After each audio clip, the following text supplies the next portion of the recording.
اسلام قبول کرنے کے بعد برقع خان ایک متقی اور پرہیزگار مسلمان بن گئے۔ اب ہم آپ کو بتائیں گے کہ برقع خان نے اپنے چچا زاد بھائی کے ساتھ آخر جنگ کیوں کی۔ برقع خان کی اسلام سے محبت کو دنیا میں سب ہی جانتے ہیں۔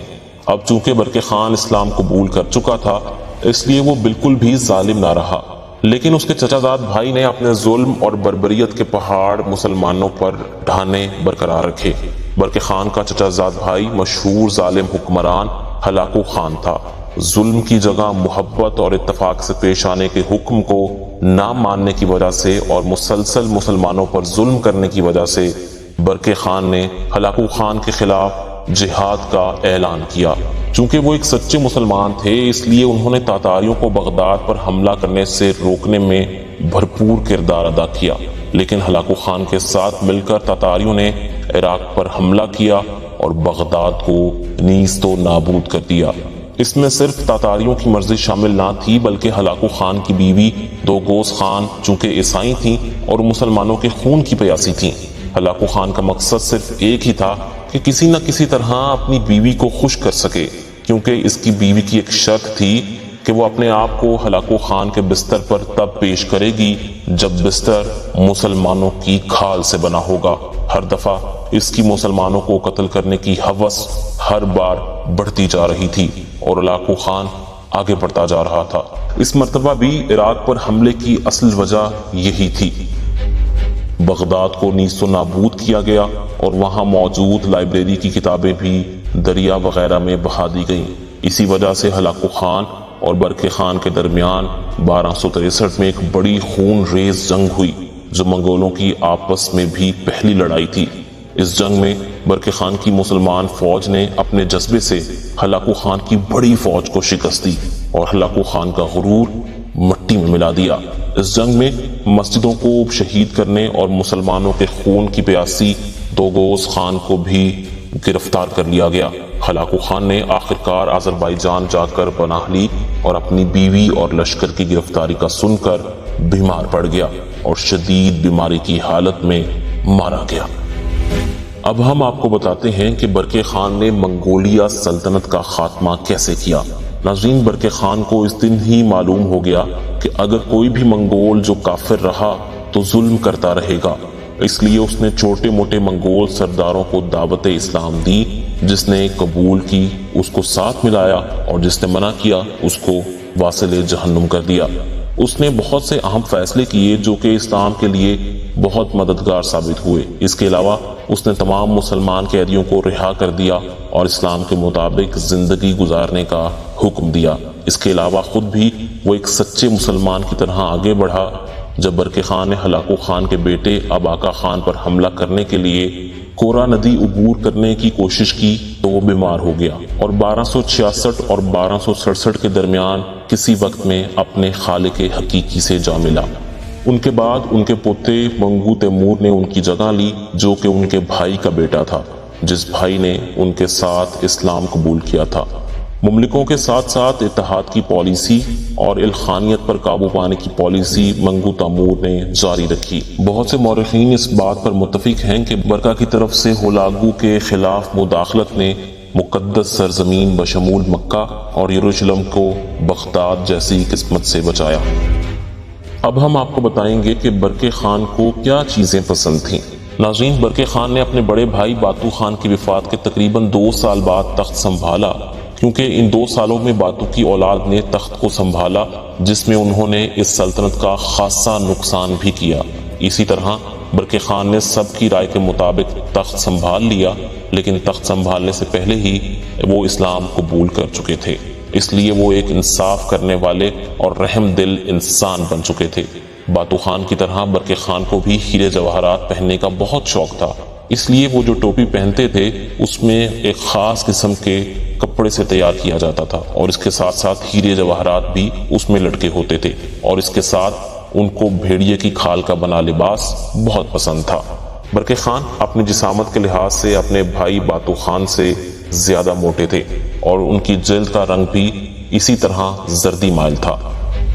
ناظرین، برقع خان بہت سی چیزوں میں اپنے بھائی کے ساتھ مشابہت رکھتے تھے، جس طرح کے باتو خان نے سرائے کا شہر اپنے طور پر آباد کیا تھا، اور انہوں نے بھی مسلمانوں کے لیے ایک نیا شہر آباد کرنے کی ٹھانی۔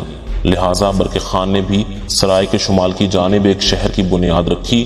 انہوں نے اس شہر کو سرائے سے بہت ہی مختلف بنایا، جس طرح کے سرائے میں کوئی بھی گھر اینٹوں سے نہیں بنا تھا، بلکہ وہاں سب کے سب خیمے ہی تھے، لیکن برقع نے اپنے شہر میں سارے کے سارے گھر اینٹوں سے بنوائے اور اسلام کی سربلندی کے لیے مختص کر دیا۔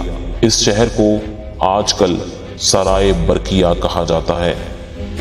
اب ہم آپ کو بتاتے ہیں کہ برقع خان کس وجہ سے ایک مشہور منگول حکمران بنے۔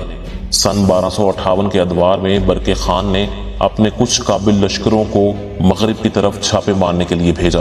یہ لوگ جہاں سے بھی گزرتے لوٹ مار کی انتہا کرتے جاتے، حتیٰ کہ جہاں سے بھی گزرتے لوگوں نے ان کے راستوں کو کالی سڑکوں کے نام سے پکارنا شروع کر دیا۔ یہ دستے پولینڈ کی سرحدوں کے بھی اندر تک گھستے چلے گئے۔ بات یہاں تک ختم نہیں ہوئی، یہ لشکر روس کے اندر تک پہنچ گیا اور ان کو بھی روند ڈالا، اور اس کے بعد لاطینیوں پر بھی تابڑ توڑ حملے کرنا شروع کر دیے، جو کہ روس کے طاقتور قبیلوں میں ایک سمجھے جاتے تھے۔ ان کو بھی بڑی آسانی سے دھول چٹائی اور بے حد مال و دولت سمیٹا۔ اس طرح سردی کے موسم میں وہ مغرب اور شمال کی طرف یلغار کرتے ہوئے اپنے لیے کافی کچھ حاصل کر رہے تھے۔ مورخین کا کہنا ہے کہ اس وقت تک برقع خان کا خزانہ بھر چکا تھا۔ وہ اسلام قبول کرنے کی وجہ سے اپنے پاس ترک مسلمانوں کو جمع کرنے لگے۔ ناظرین، اس طرح برقع خان وہ پہلا منگول مسلمان بنا جس کی وجہ سے پوری سلطنت میں انقلاب برپا ہو رہا تھا۔ وہ ترک مسلمانوں کو جمع کرتا اور منگولوں کے پاس بھیجتا تاکہ تبلیغ اسلام دی جا سکے۔ جو قبول کرتا اس کو ساتھ ملاتا۔ اس کی طاقت اس طرح بڑھتی جا رہی تھی۔ باتو نے ایک اور بڑا کارنامہ بھی انجام دیا، وہ یہ تھا کہ اس دور میں سلطنت کے ہر شہر میں چوکیاں بنائی گئیں، جہاں مسافروں کے ٹھہرنے کا انتظام کے ساتھ ساتھ وہاں گھوڑے بدلنے کا بھی بندوبست کیا گیا تھا۔ اس منگول بادشاہ نے منگول سلطنت کا نقشہ بدل کر اس کو ایک اسلامی سلطنت بنانے تک کی تقویت بخش دی تھی۔ اب ہم آپ کو بتاتے ہیں کہ برقع خان نے منگول سلطنت میں کیا تبدیلی کی اور وہ کس طرح کی۔ ناظرین، برقع خان سے پہلے منگول سپاہی سادہ اور ناقص لباس پہنتے تھے، لیکن اس نے ایک نظام ایسا رائج کیا کہ منگول سپاہی کبھی پیغام دینے یا پہنچانے کے لیے جاتا تو اس کو ایک خاص قسم کا لباس دیا جاتا، جو کہ ایک زمرد کھال سے تیار کیا جاتا تھا، اور اس لیے اس نے ایک خاص شاہراہ مختص کی جو کہ شاہراہ ریشم کا نام رکھتی ہے۔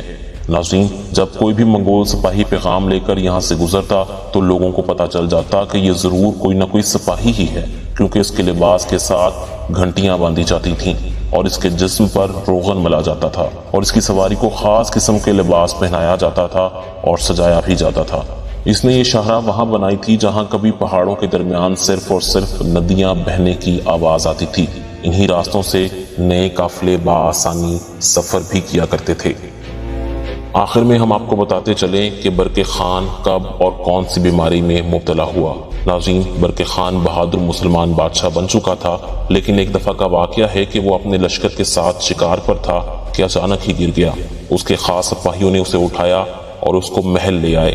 ایک مسلمان ماہر طبیب نے آ کر ان کا معائنہ کیا تو ان کو گانٹھیا کے مرض کی تشخیص بتائی گئی، اور ساتھ ساتھ یہ بھی بتایا گیا کہ یہ مرض برقع خان کو تقریباً 1 عرصے سے ہے، اور انہیں یہ مرض کسی کے ساتھ رہنے کی وجہ سے لاحق ہوا ہے۔ تو یہاں سے اندازہ لگایا جا سکتا ہے کہ ان کا یہ مرض کسی اور سے نہیں بلکہ ان کے اپنے بھائی باتو خان سے ہوا تھا، جو کہ خود اس مرض کا شکار تھے۔ ناظرین، یہ تھے برقع خان کی زندگی کے کچھ ایسے حقائق جو کہ ہم نے آپ تک پہنچائے۔ اگر یہ آپ کو ویڈیو پسند آئی ہے تو اس کو لائک کریں، شیئر کریں اور ہمارے چینل کو سبسکرائب بھی کریں۔